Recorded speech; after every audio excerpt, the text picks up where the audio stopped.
Bateauscopie, Bateauscopie Nicolas Venance, Bateauscopie, une émission d'ActuNautique. Bonjour et bienvenue à vous sur Bateauscopie. Aujourd'hui, chers amis, sur Bateauscopie, une visite privée que vous attendez avec impatience, celle de l'Amel 60. Voilà, il est exposé sur le Yachting Festival, cet Amel 60. Je vous propose de rencontrer Antoine Rioton, directeur commercial des chantiers Amel, pour une visite privée de 15-20 minutes. Calez-vous bien confortablement derrière vos écrans parce que là, je pense que vous allez passer un grand moment de bonheur. Bonjour Antoine. Bonjour Nicolas. Il est beau, hein. Il est beau, il attire beaucoup de monde. Et aujourd'hui, nos viewers vont pouvoir monter à bord. Avec plaisir. Oui, en effet, le bateau rencontre un certain succès, suscite de l'intérêt en tout cas, donc on a plaisir à le présenter. Alors un Amel, c'est un bateau qui fait rêver. On a des grandes destinations, on a une histoire, on a des destinations lointaines qui nous viennent en tête. Alors cet Amel 60, c'est un sloop. Au moment de son lancement, ça a été une petite révolution quelque part. Alors parlez-nous du design et de l'architecte naval de ce bateau. Alors l'architecte, c'est le cabinet d'Olivier Racoupeau. Le sloop, c'est pas nouveau chez Amel. Si on retrace un petit peu l'histoire, on a fait beaucoup de catch, c'est vrai. C'était lié aussi à la forme de la carène. Il y avait un certain nombre d'arguments, je dirais, à l'époque. Maintenant, on a des enrouleurs assez puissants, des carènes très larges. Donc le sloop avait un petit peu moins d'intérêt a priori.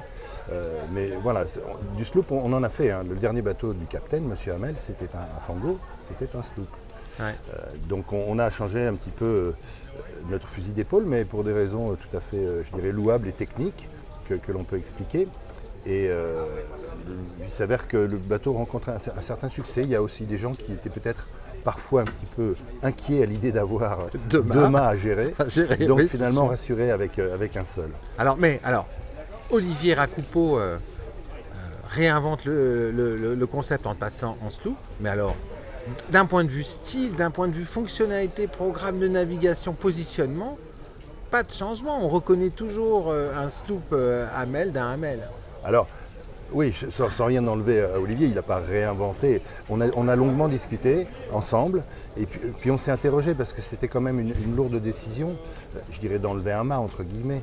Et en fait, on est revenu sur les fondamentaux de la marque et l'ADN qui est en fait la sécurité, la facilité de manœuvre et pas nécessairement le catch. Donc c'est ce qui nous a aidé à prendre cette décision et puis à continuer sur, comme tu viens de le souligner, la sécurité, ce cockpit central, la protection avec l'abri.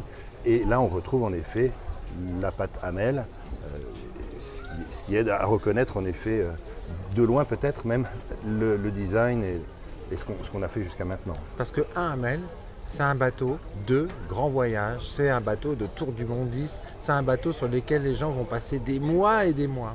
Alors c'est au moins ce qu'on essaie d'offrir, tout à fait. Qui peut le plus, peut le moins. Donc certains ont en effet déjà fait le tour du monde sur un 50 notamment. Pour d'autres, c'est des navigations lointaines et auturières. On a en ce moment un bateau au Groenland, un 50, et le propriétaire poste des images magnifiques. On a vraiment l'impression qu'on a atteint notre objectif, il passe des moments merveilleux. Donc ça, c'est une grande satisfaction. Leur permettre d'assouvir leurs rêves. Absolument. Allez, on va monter à bord de cette Amel 60 pour découvrir tout de suite la grande plateforme de bain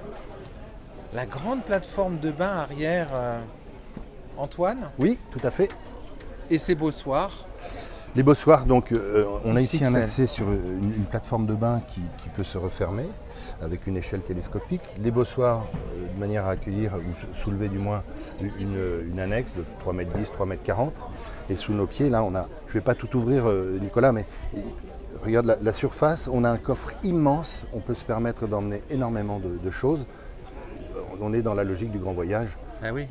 Et dans le grand voyage, la capacité de stockage, elle est indispensable. Tout à fait. Donc on a beaucoup de rangements extérieurs, mais aussi beaucoup de rangements intérieurs. Donc comme ça, on dissocie bien la partie, je dirais, navigation, tout ce qui peut être peut-être un peu humide ou autre, reste à l'extérieur. À l'intérieur, on a aussi, donc, comme je le disais, des grandes capacités de stockage, ce qui va donner une grande autonomie. Alors, un Hamel, c'est un bateau de voyage avec un programme de sécurité parce que le capitaine, le fondateur du chantier, il était aveugle, il naviguait quand même et il avait une grande attention pour la sécurité du skipper et de ses passagers. Oui, tout à fait. C'était son souci majeur. Donc ça explique la position de barre au centre, protégée, relativement profonde, des passes avant très dégagées, des balcons rigides. Ça, si on prend un bateau qui a 45 ans chez Hamel, il avait déjà ces balcons rigides, en effet. Alors on va aller vers le pont avant et ensuite on reviendra vers notre cockpit pour découvrir effectivement le grand confort de circulation à bord. Ce qui est incroyable, c'est que le balcon il tombe à la hauteur des hanches et en fait on se déplace sans se contorsionner sur ce bateau. C'est vraiment très, très agréable. Gréé en sloop, il y a tout ce qu'il faut sur ce bateau. Oui, tout à fait. Là, on a donc un enrouleur de génois électrique. Quand le bateau est équipé de la trinquette, elle est également électrique et montée donc, sur un rail. Donc c'est une trinquette autovireuse. On a également l'enroulement dans le mât. On a commencé à faire ce type d'enrouleur dans le mât en 1983. Donc maintenant c'est un sujet qu'on maîtrise, j'allais dire qu'on domine, qu'on maîtrise et qui est fiable. Et c'est ce qui permet en effet à un équipage réduit, donc une personne, sur un bateau de 18 mètres, rouler, dérouler les voiles sans prendre de risques dans un endroit donc sécurisé, le cockpit. Pareil pour le mouillage en termes de sécurité. Absolument. Cabestan qui est contrôlé avec un compteur de chaîne au départ du cockpit et bien entendu qui dispose d'une télécommande. Alors on parlait sécurité, on va découvrir le poste de bar. Alors c'est vrai que quand on passe à côté de ce mât, alors les mâts chez vous, ce qui est dingue, c'est qu'à l'intérieur, ils sont structurés avec des espaces dans lesquels passe tout ce qu'il faut passer, mais sans se croiser. Tout à fait, c'est cloisonné, donc on a un espace dédié, un magasin pour l'enroulement de la voile, dimensionné comme il se doit. Sur la face avant, les drisses et sur les côtés, donc tout ça à l'intérieur bien entendu, les fils électriques. Les drisses redescendent d'ailleurs sur des curseurs, ce qui nous permet d'ajuster la tension sans avoir trop de drisses en pied de mât. D'ailleurs il est très propre, très clair. Très clair, très sécurisant. On parle de sécurité, là c'est le concept du cockpit central très protégé. Il faut bien imaginer que le propriétaire de ce bateau, souvent il va naviguer en couple, il sera au milieu de l'Atlantique ou du Pacifique. Voilà, et voilà, il sera là avec son épouse pour manœuvrer son bateau. Manœuvrer son bateau le plus simplement possible. Tout à fait, tout se passe ici. On a donc évidemment les gaz de la sous-main à gauche, propulseurs d'étrave qui sont rétractables, donc qui offrent donc comment dirais-je une poussée vraiment très satisfaisante. De ce côté-ci, on manipule les voiles, donc on roule et déroule la grand voile. On a ici la trinquette, le génois. On peut également rouler électriquement une voile d'avant légère, puis les winches électriques, le chariot d'écoute de grand voile, le cabestan ici, on en parlait tout à l'heure, le pilote, la partie navigation avec cartographie et radar. Donc c'est d'ici, voilà, en sécurité qu'on peut procéder à toutes ces manœuvres. Je me tourne et je vois la fermeture là sur le côté. On peut également entièrement fermer le cockpit de manière à se protéger d'un vent latéral dans un port par exemple, de douches, comment dirais-je, sous les tropiques, du froid également. Donc c'est vraiment une pièce, je peux dire une pièce à vivre, très très agréable et qui offre encore, un petit peu plus de surface que ce qu'on a dedans. Visibilité à 360 degrés. Absolument. On peut manœuvrer son bateau directement de ce cockpit. Les winches sont aisément accessibles. Ça, c'est vraiment l'ADN de la marque. Complètement.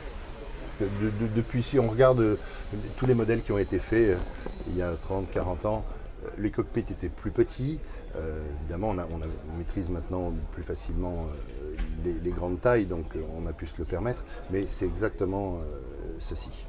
rappeler la longueur, le mètre beau et la hauteur de ce bateau pour bien se rendre compte que ce bateau, il est quand même skippé il peut être skippé par une personne. Oui, tout à fait. Le bateau fait 18 mètres sur 5 mètres 35 et on manœuvre tout seul. À aucun moment on a besoin de force physique.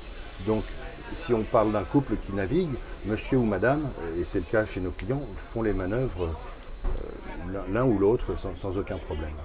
Très important. Alors, sous nos pieds, la cale moteur. Ça, c'est aussi un point un peu spécifique, si je puis dire, chez Hamel. Oui. On peut peut-être l'ouvrir, oui, celle-là. tout à fait. On a parce que là, chers amis, là, on va voir une spécificité de la marque. C'est très rare dans le monde de la voile. C'est que l'accès au moteur, il ne se fait pas par l'intérieur. On ne mélange pas les choses. L'intérieur, c'est l'intérieur. Et pour la cale moteur, c'est l'extérieur. Ben oui, en effet, assez souvent, on doit accéder par l'intérieur, donc ouvrir la descente pour accéder au filtre et autres. Ici, c'est différent. Le seul accès se trouve dans le cockpit et on descend tout simplement dans le compartiment moteur. On s'y tient debout et on peut accéder à toute la partie machinerie. Donc on a le moteur, Qu'est-ce que vous avez comme moteur sur ce bateau? C'est un Volvo 175 chevaux. Et puis on a un groupe électrogène. On a ici éventuellement la climatisation, le chauffage, les chargeurs, le désalinisateur. Et une spécificité, Nicolas, c'est qu'on a ici une arrivée d'eau unique pour tout le bateau.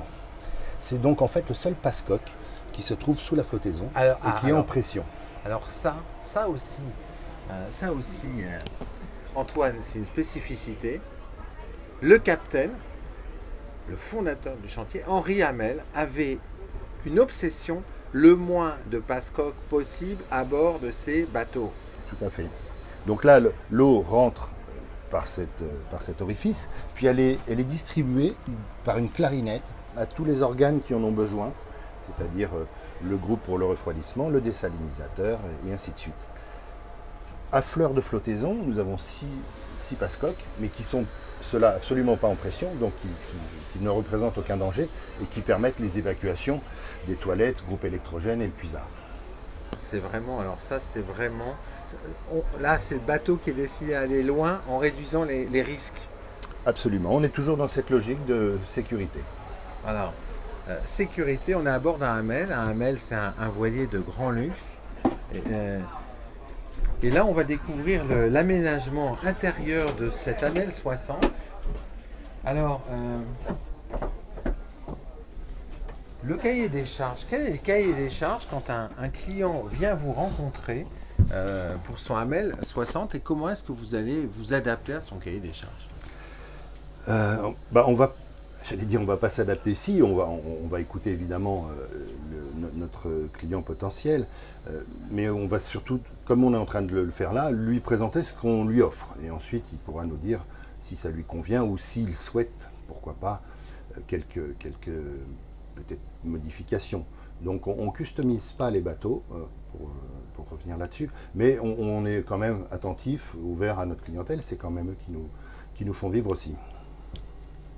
Avec un plan qui s'organise comment, ce carré? Parce que là aussi, le carré de la Hamel 60, il est très particulier. Hein. Ça, oui, il est un petit peu ouvert, mais pas trop, puisque finalement, quand on navigue, même quand on navigue longtemps et loin, on ne navigue pas 50% du temps. Peut-être 20% et 80% du temps, on vit à bord, que ce soit sur un mouillage ou dans une marina. Donc, avoir cet espace de vie commun, donc on a la cuisine qui jouxte le carré, sans être trop présente, cette cuisine qui est sur le côté, très, très fonctionnelle d'ailleurs. La table à cartes, il reste important d'avoir une table à cartes à notre sens. Une vraie table à cartes. Il arrive en effet que sur certaines unités, il n'y a plus de table à cartes, hein. Tout passe par l'ordi. L'ordinateur, bien sûr, mais la table à cartes a bien entendu son rôle à jouer. Magnifique. Tableau de contrôle.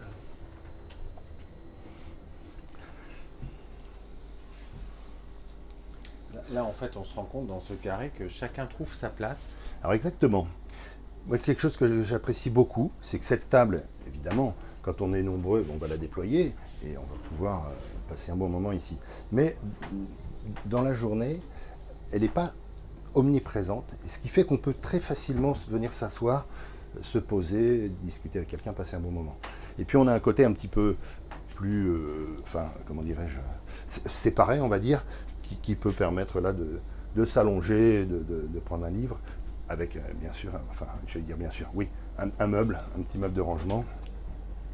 Donc on peut trouver son espace en étant cependant tous ensemble. Vous êtes un chantier positionné sur un marché de niche, les bateaux de grand voyage, de grand luxe. Ce sont des compagnons en fait qui vont façonner cet intérieur. Il y a du bel ouvrage, il y a du. Alors oui, c'est juste. Travail manuel. On essaie en effet de trouver dans les opérateurs des gens qui ont une vraie compétence, puisque le bois, dans beaucoup de chantiers en fait, je dirais oui, ces chantiers travaillent avec des intervenants extérieurs et autres. Ici, on fait à la maison, comme on dit. Donc ça, c'est du massif qui est traité au chantier. Toutes les menuiseries. Ces parties arrondies, c'est du lamellé collé. On a également du plaquage. Donc quand on commence une menuiserie de bateau, on récupère donc chez notre fournisseur les panneaux plaqués et on va tous les sélectionner de manière à appairer tous les équipés pour avoir des veinages qui se suivent. Ça nous semble le minimum. Enfin, je pense que d'autres le font peut-être aussi, mais donner une unité et quelque chose de gracieux.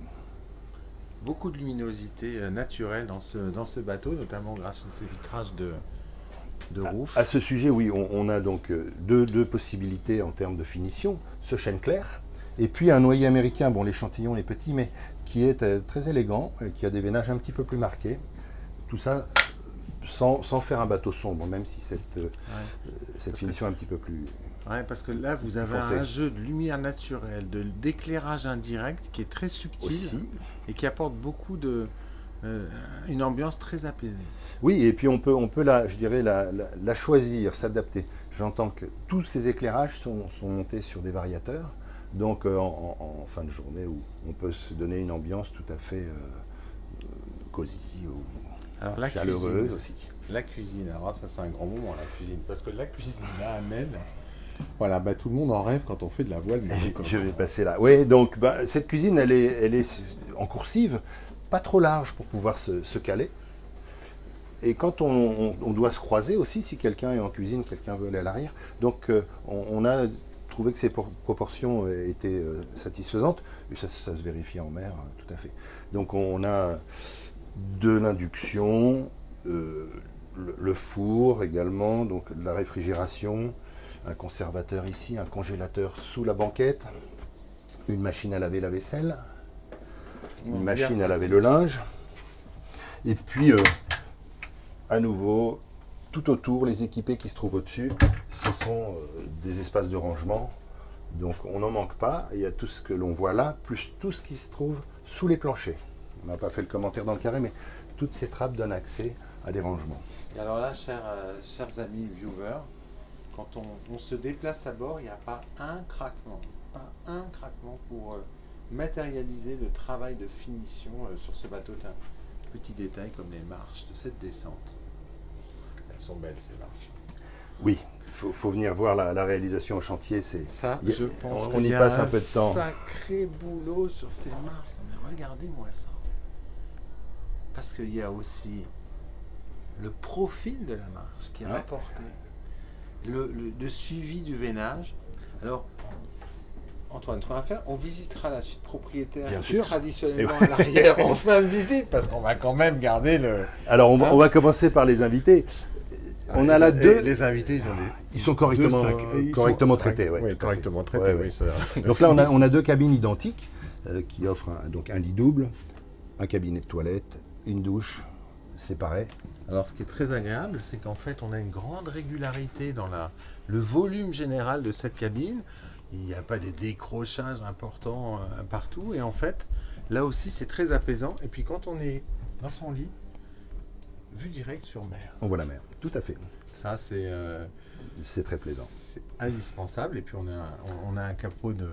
Il y a des panneaux de pont, en effet, de pont. Dans la cabine, également dans le cabinet de toilette. Voilà, le cabinet de toilette, regardez là aussi le détail de finition. Une douche séparée naturellement. Et puis tout toujours cette attention portée au détail. On le voit au niveau des charnières, des poignées de porte, du vaigrage qui est apposé sur cette porte, du travail, des contours de porte. Non mais regardez-moi cette précision. Alors la deuxième cabine, c'est l'homothétie en fait. Absolument. Alors est-ce qu'on peut avoir une cabine skipper dans ce bateau?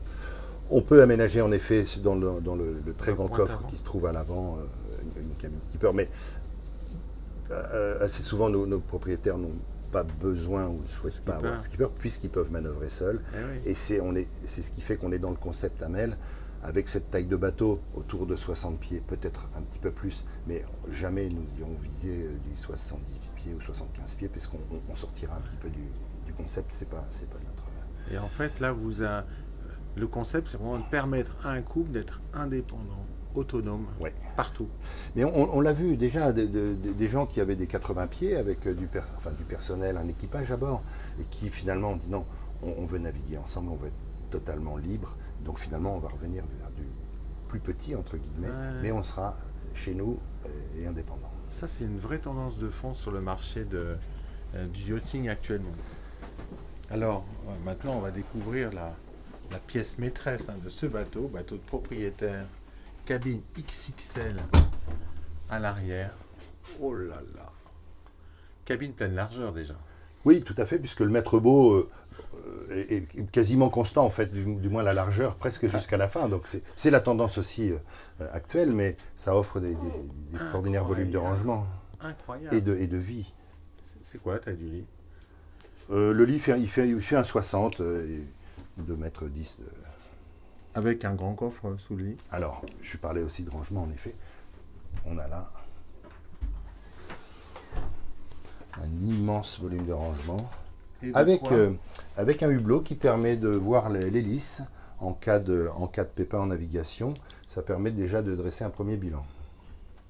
Ça c'est du Hamel 100% ça. Ah, c'est les petites choses qui peuvent simplifier la vie et qui ne sont pas extrêmement difficiles à réaliser. Donc, Faut juste les avoir pas s'en pensées priver. au bon moment. Oui, mais c'est pas très répandu, mais ça existe ailleurs aussi. Alors de très nombreux rangements, tous intégrés. Toujours ces encoignures de meubles arrondies. Oui, c'est important d'essayer de... Bon, il y a une partie esthétique, mais en navigation, on sait bien que parfois ça peut être un petit peu violent. Donc si les arêtes ne sont pas trop vives, c'est sécurisant là encore. Et puis derrière vous, une coiffeuse qui permet également d'avoir un petit bureau à soi, de s'isoler dans sa cabine en fait.